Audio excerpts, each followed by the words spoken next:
Magandang araw mga kasari-sari. Ito na naman ang inyong palawenyang tindera, ang Ate Tintin. Kumusta kayo mga kabarya? O bakit kabarya? Sabi nila kasi tayo raw mga sari-sari store ay barya-barya lang ang kinikita. Kaya si Ate Tintin, panindigan ko na mga kabarya. Pero bago tayo magumpisa sa aking ichichismis na naman sa inyo mga kasari, nakapupulutan ninyo ng aral at idea, syempre mga kasari, ay nais kong magpasalamat kay Ma'am Gloria Cortez. Ma'am Gloria Cortez, shout out sa iyo. Thank you po ng marami sa pag-member mo sa akin. Sa mga baguhan pa lang sa aking channel at mga datihan, sana kung may time kayo at may extra kayo na pera mga kasari, pwede na po kayong mag-member kay Ate Tintin. Murang-mura lang. 25 pesos lang po yung ating membership. Kayo na ang mamili kung saan yung gusto ninyo doon mga kasari.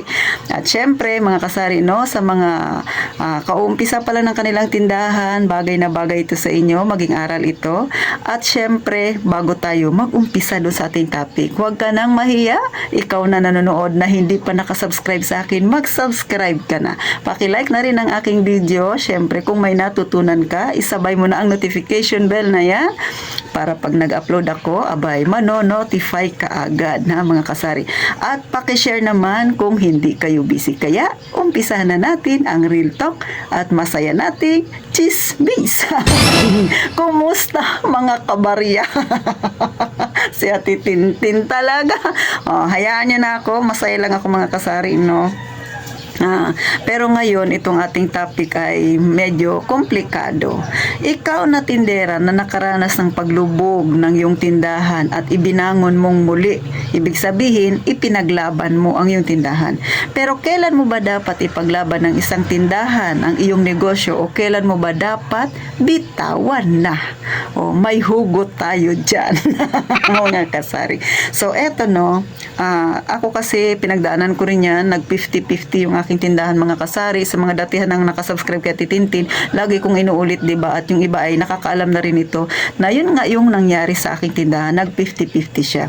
Pero syempre pinaglaban ko kasi una dyan mga kasari, no, ang palatandaan na dapat mong ipaglaban ng iyong negosyo ay kapag masaya ka pa sa iyong ginagawa, o diba?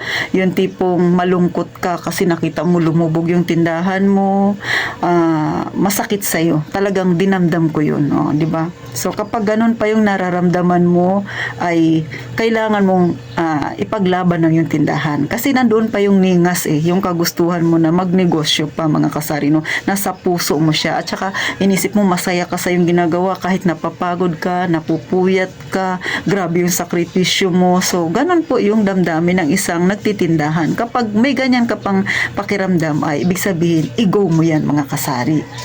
So, pangalawa na gagawin mo mga kasari, no, kapag naisip mo na masaya ka pa, namimiss mo yung mga pinagagawa mo kahit sobrang pagod mo, ay kapag binalak mo nang itayo muli ang iyong tindahan, ay magmuni-muni ka. Alamin mo, ano ba yung pinag-ugatan ng aking tindahan? Bakit ba nagkaganito? Ano ba yung plano mo? Kapag may ganyan ka pang isipan na nagpaplano ka pa, ibig sabihin nun mga kasari, abay, nasa iyo pa ang ningas at dapat mo talagang ituloy ang iyong pagbabalik loob sa iyong pagtitinda. Yun para sa akin mga kasari, no? Kasi hindi madali bitawan ng isang bagay na nakasanayan mo na at napamahal na sa iyo. May mga bagay kasi minsan ng mga kasari na kaya nangyayari yun kasi katulad ako, aminado ako, naging pabaya ako. Pero natuto ako doon sa aking pagkakamali. Dapat kasi tayong mga nagninegosyo, pagka nagkaroon tayo ng pagkakamali, pagka bumangon tayo, yung pagkakamali na yun ang mag-motivate sa atin para maging mas malakas tayo. Yung mga nangyari ay huwag na nating gawin muli para hindi lumubog ang ating tindahan. Kumbaga yung mga maling nagawa natin, huwag na nating ulitin. Matuto tayo dun sa pagkakamali mga kasari. Yan ang simpleng paalala ni Ate Tintin sa mga gustong magbalik loob sa pagtitindahan. At syempre nandoon pa yung ningas at kagustuhan niya na ibangon muli ang kanyang tindahan. So ipagpatuloy mo yan, ipaglaban mo yan. Pero ano naman ang palatandaan kapag ikaw ay dapat na talagang bumitaw mga kasari kahit na masakit sa kalooban? Sawing palad, di ba? Una dyan, pag hindi na kayo masaya, syempre, sino ba naman ang taong ginagawa pa yung isang bagay na hindi na siya masaya? Di ba? Malaking burden na yun sa kanya pagka ganon. Pero pagka sabi ko nga, pag masaya ka, ituloy mo. Pero pag hindi ka masaya, itigil mo na. O ikaw lang ang mahihirapan yan. Pangalawa, ano pa ba ang mga katangian na dapat mo na talagang itigil yan? O di ba? Katangian na ganun, palatandaan sa'yo ay kapag mismo ang kalusugan mo na ay hindi na maganda. Yung nai-stress ka masyado, hindi mo kayang dalhin yung bigat ng problemang nararanasan mo, mga kasari. So, normal yan. Bakit? Lalo na kung ang iyong tindahan ay lumubog sa utang, dahil sa utang. So, syempre, pagkagabi, hindi ka na mapagkatulog, naiisip mo yung mga taong nangutang sa'yo, pinagkatiwalaan mo ng lubusan, pagkatapos ng lahat, iniwan kang luhaan, kay hindi sila nagbayad sa'yo. Ang masaklap, malaki ang nautang nila. So, pagka ganyan ang nangyayari, mga kasari, dinadamdam mo ng husto, no? And then, syempre, lalo na sa mga nakaranas na kunwari, lumubog, tinayo, tapos lumubog, tinayo, tapos lumubog ulit, tinayo. So, kung paulit-ulit yan, tapos ganyan na yung nangyayari sa'yo, na-stress ka na ng sobra, no?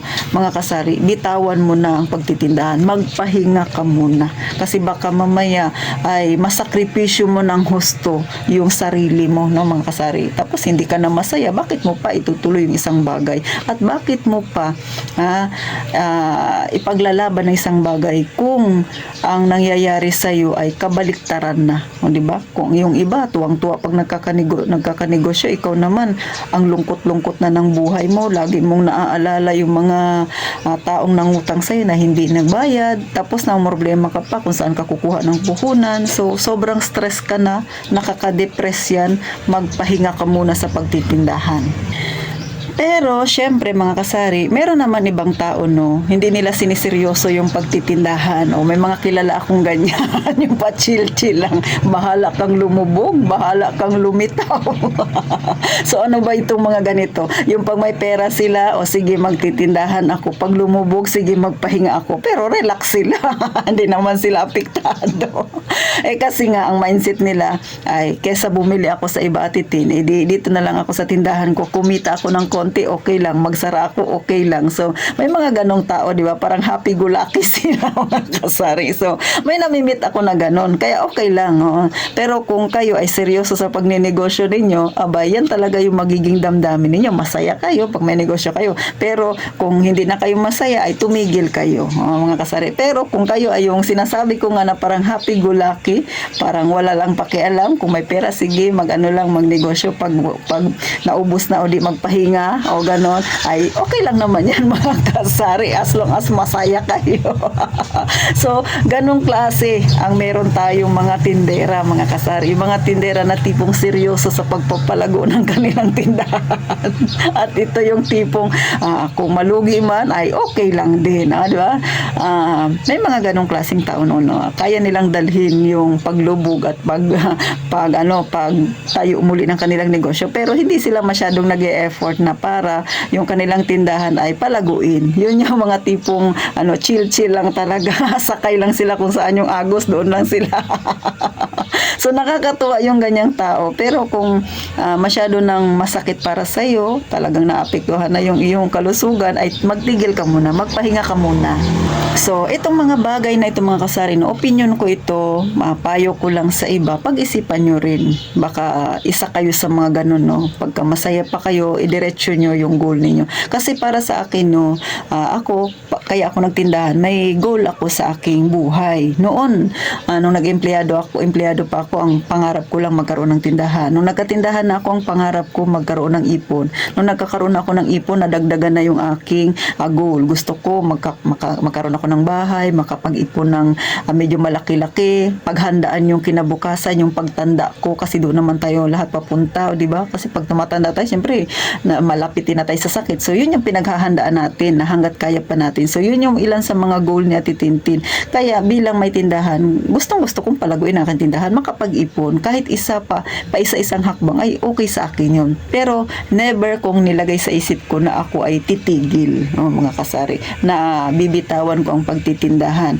Kaya nga ako napunta sa pagbablog kasi yung ganyang experience, yung paano nagumpisa, paano lumubog, paano lumutang ulit ang aking tindahan, ay kaya ko na i-share sa inyo kasi na-experience ko siya, mga kasari. At yung nararamdaman ng isang tindera na seryoso sa pagninegosyo, yan yung sinasabi ko sa inyo na masaya ako, kaya namimiss ko yung ganun. Kaya ipinaglaban ko yung aking negosyo. Pero yung pakiramdam na sobrang stress, naapektuhan na yung kalusugan, na hindi ko pa siya nararamdaman. Kaya nga, tinuloy ko yung ilaban yung aking tindahan. Pero hindi ko inisip na ako ay titigil. Kasi ito na yung buhay ko. Ito yung nagpapasaya sa akin. Kayo ba, mga tinderang kagaya ko?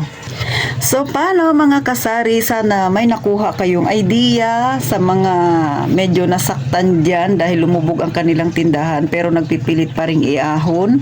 Ay, diretsuhin nyo yan, mga kasari. Ibig sabihin, nandyan pa talaga yung pagpupursigi sa inyo. At alam ko, mahal nyo yung ginagawa ninyo para sa inyong negosyo. Pero kung ang pakiramdam ninyo ay parang wala na, hindi ka na masaya, wala ka ng gana, bumitaw ka muna, sis, magpahinga ka muna. Ha? Yun yung kailangan mong gawin para magnilay-nilay ka. Ito pa ba ay gusto mo o gusto mo ng ibang negosyo o ibang trabaho?